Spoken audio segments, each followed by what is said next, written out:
Hi everybody and welcome back. So I have a couple things in mind, but first, in the last week of June, buyers showed a little bit of life. They stole Mark Twain's sentiment where reports of my death are greatly exaggerated, as deal activity actually jumped by about 5% over the penultimate week of the quarter. An anomaly, it may be, but again, it shows precisely what I noted last month. The relationship between deal volume and interest rates is extremely acute. The slightest ease in rates that we saw in the week prior seemingly generated that 5% bump in volume. Now, this was also helped by the slight increase in the number of sellers acquiescing to more moderate offers. And looking forward, it's looking like the Fed is keen to realize that first rate cut in September. So if you're a real buyer, get ahead of that impending wave, which will likely land fully by the spring of 2025. You know what it feels like? It feels like being in an outdoor event and it's pouring rain and you've been undercover for hours and you're just dying to get out. Some, of course, don't care. They're out there in the rain, standing in the rain. They don't care. Those are our current buyers. But as the rain eases, people start to leak out. Those are the cracks we're seeing. The buyers that are slowly dipping their toes in the water. And then finally, as the skies clear, everyone comes out. For the market right now, the worst of that storm has passed. But it's still raining, and slowly people are coming out, tired of being restricted, and they just want to get on with it. That's our pent-up demand. And those waiting for the perfect conditions, well, they're going to miss out on the whole event.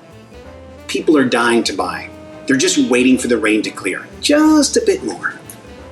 Aren't you? Now, something else that's been on my mind for a long time is perspective. You know, it's all about perspective. Check out this chart. Look where our deal volume is right now relative to past years. Except for that rubber band snapback we experienced immediately following COVID in 2021 and 2022, our deal volume is down, way down, compared to certain years prior to 2018. This downward trend is a result of the litany of policy-driven initiatives, well-meaning, mind you, but grossly and naively miscalculated. On a personal level, we experienced the elimination of the SALT deductions in 2017, and then a hike in the mansion taxes and transfer taxes in 2019. And on a macro level, we saw the dissolution of the 421A tax abatement for developers at a time when we truly need to incentivize development.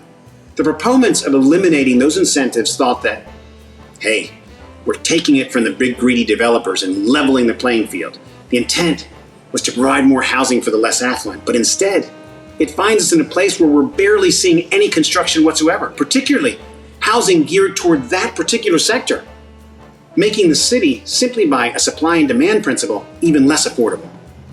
Look, a Bloomberg article that came out on July 2nd stated that the affordability crunch has become particularly stark in New York, where asking rents have surged 33% from pre-pandemic levels and the median sales prices climbed 24%. The disincentivization regarding development has clearly deepened an already existing housing crisis. And then there was the grand slate of rental laws passed in 2019, which has squeezed the small landlord, leaving most of them so strapped they can barely reinvest into their own properties. So much of our housing stock is actually degrading. That same Bloomberg article took figures from the New York State Department, Labor, and U.S. Census Bureau, stating that building has failed to keep up with demand.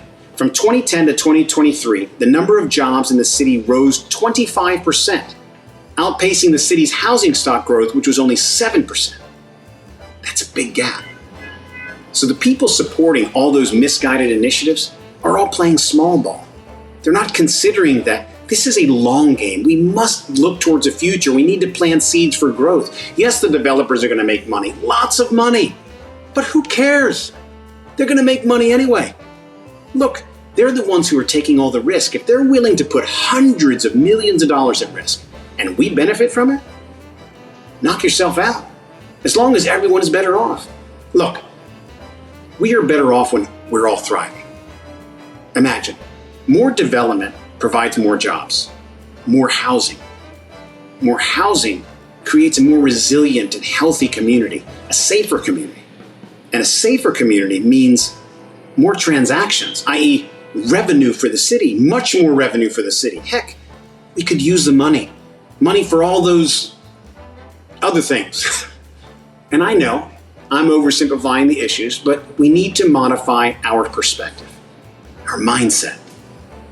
Come on, New York, let's go. Until next time, and thanks for listening. Have a great July.